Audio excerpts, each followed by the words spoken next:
Welcome to Historical Studies.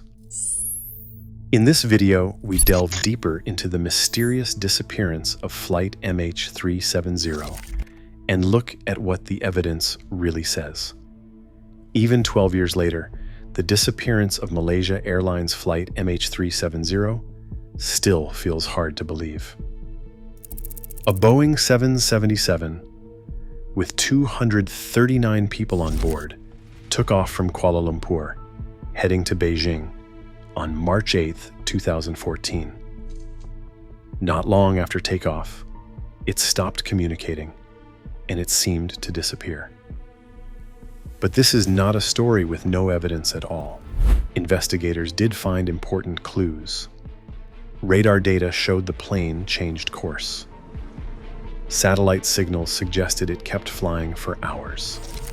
Years later, pieces of debris were found far away on islands and along the coast of Africa.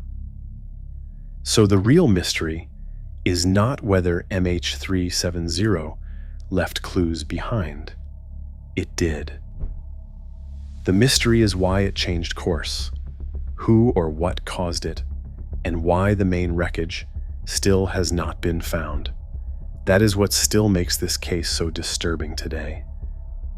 MH370 took off from Kuala Lumpur International Airport at 12:42 a.m. local time on March 8, 2014, heading for Beijing with 239 people on board, including 12 crew and 227 passengers. The flight was expected to be routine. Weather was not reported as a major problem, and for the first part of the trip, everything looked normal. The last radio message from the cockpit came as the plane was leaving Malaysian airspace and preparing to enter Vietnamese-controlled airspace. Soon after that, the aircraft stopped responding through normal air traffic control systems. Its transponder signal disappeared, which meant civilian controllers could no longer track it in the usual way. At first, this looked like a possible communication failure, but it quickly became clear that something far more unusual had happened. Later evidence showed the plane did not simply fall out of the sky near its planned route. Instead, it appears to have kept flying after contact was lost, turning this from an emergency into one of aviation's biggest mysteries. One of the most important facts in the Flight MH370 case is that the plane did not stay on its planned path. After its last routine radio message, military radar showed the aircraft turning back, crossing the Malay Peninsula, and then flying out over the Andaman Sea. That matters because it suggests this was not a sudden crash right after contact was lost. The plane kept flying, and it flew in a very different direction from the one it was supposed to take. That turn changed the entire investigation. It pushed investigators away from the idea of a simple equipment failure and toward the possibility that someone on the aircraft deliberately changed the route, or that a serious event happened and the plane was redirected before things got worse. The 2018 Malaysian Safety Report did not officially name a cause, but it made clear that the change in course was real and had to be explained. In other words, Flight MH370 did not just vanish. It first made a major and very unusual turn that still sits at the center of the mystery. The biggest breakthrough in the MH370 case came from satellite data. Even after the plane stopped talking to air traffic control, it was still sending short automatic signals, often called handshakes, to an Inmarsat satellite. These signals did not show the plane's exact position like GPS would, but they did help investigators estimate how far the aircraft was from the satellite each time it connected. That is where the idea of the seventh arc comes from. Each handshake placed the plane somewhere along a large curved line.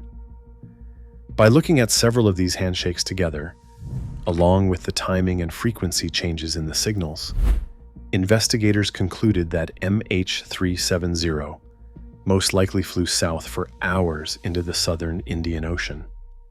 The northern route was effectively ruled out. This mattered because it completely changed the search. Instead of looking near the South China Sea, investigators now believed the aircraft had ended far away in one of the most remote parts of the ocean on Earth.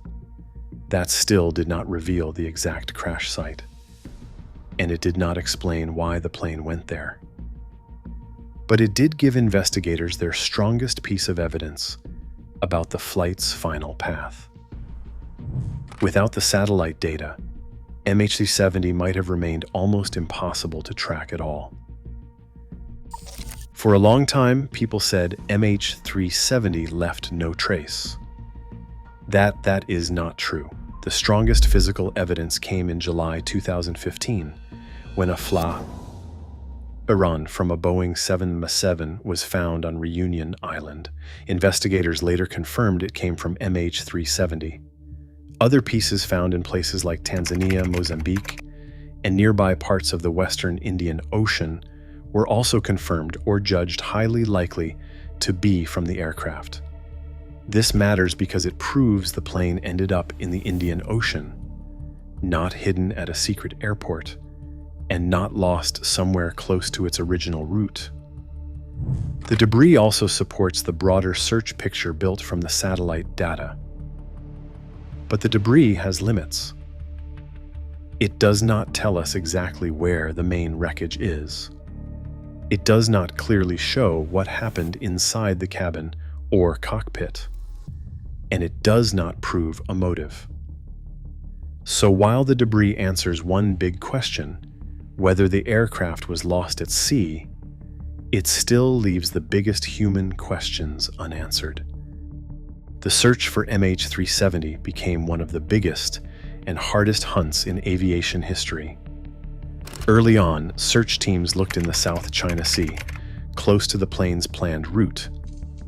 But once radar and satellite data suggested the aircraft had turned away and kept flying for hours, the focus shifted far to the south, into the remote Indian Ocean. That created a huge problem. Investigators were not searching shallow coastal waters.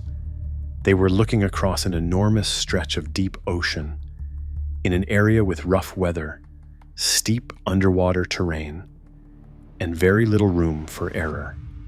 A bathymetric survey mapped large parts of the seafloor.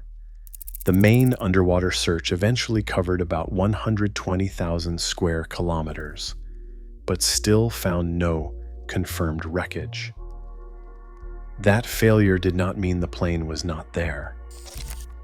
It meant the search zone may have been slightly wrong, or that the wreckage was harder to detect than expected. More recently, Ocean Infinity carried out another search in 2025 and into early 2026, but that effort also ended without finding the aircraft. Over the years, many theories have been suggested to explain Flight MH370. Some are based on real evidence. Others are mostly guesswork. The hard truth is that no theory answers every question. But some do fit the known facts better than others. The strongest evidence shows the plane changed course, kept flying for hours, and ended in the southern Indian Ocean. Any theory has to match those basic facts first. One theory is that someone inside the aircraft, possibly in the cockpit, deliberately changed the route. This theory gets a lot of attention because the turnback appears controlled, not random. The Malaysian investigation did not prove that the captain or first officer caused the disappearance, but it also did not rule out unlawful interference or a deliberate diversion. That is why many investigators see this as one of the more plausible explanations, even if it cannot be proven from the evidence we have. Another group of theories points to fire, decompression, or some other emergency. These ideas can explain why the plane might have gone off course at first, and why everyone on board may later have become unconscious. But they do not fully explain the long flight path as clearly as the deliberate action theory does. A hijacking by outsiders is also possible in theory, but no public evidence has clearly supported that idea. So the evidence does not let us say with confidence exactly who caused Flight MH370 to vanish. But it does suggest this was not a simple accident with no human involvement at all. That is an inference, not a final official conclusion, and that difference matters. Even after years of investigation, the official record still leaves some of the biggest questions unanswered. The clearest one is motive.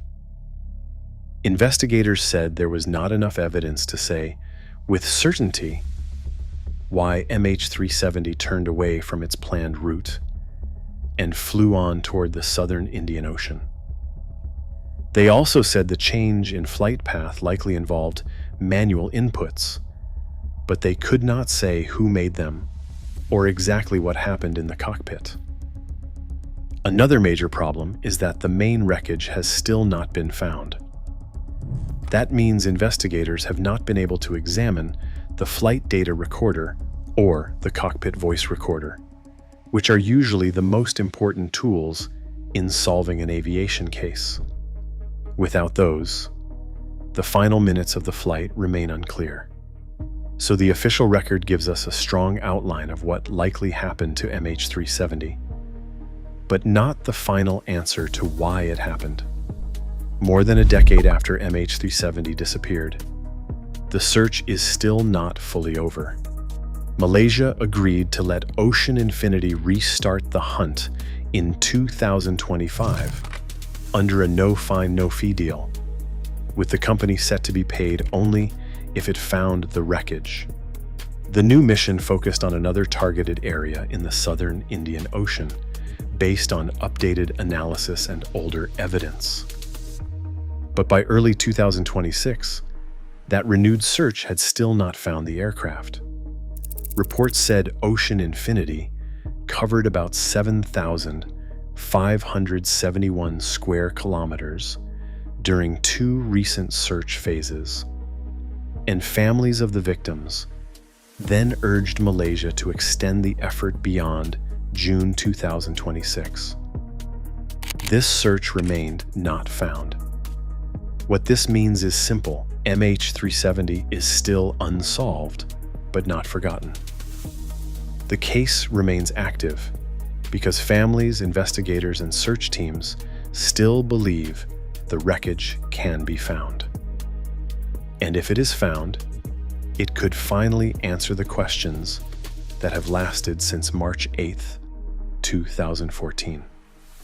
When you strip away the rumors, the evidence points to a few strong conclusions. MH370 did not simply vanish right after losing contact. It changed course, kept flying for hours, and most likely ended in the southern Indian Ocean. The satellite data supports that. The recovered debris supports that. And the official investigation said the change in route was real and hard to explain as a normal autopilot event or a simple communication failure. What the evidence does not tell us for sure is who caused it, why it happened, or exactly where the plane came down. So MH370 is still unsolved. But it is not a case with no evidence. It is a case where the evidence gives us part of the truth, not all of it.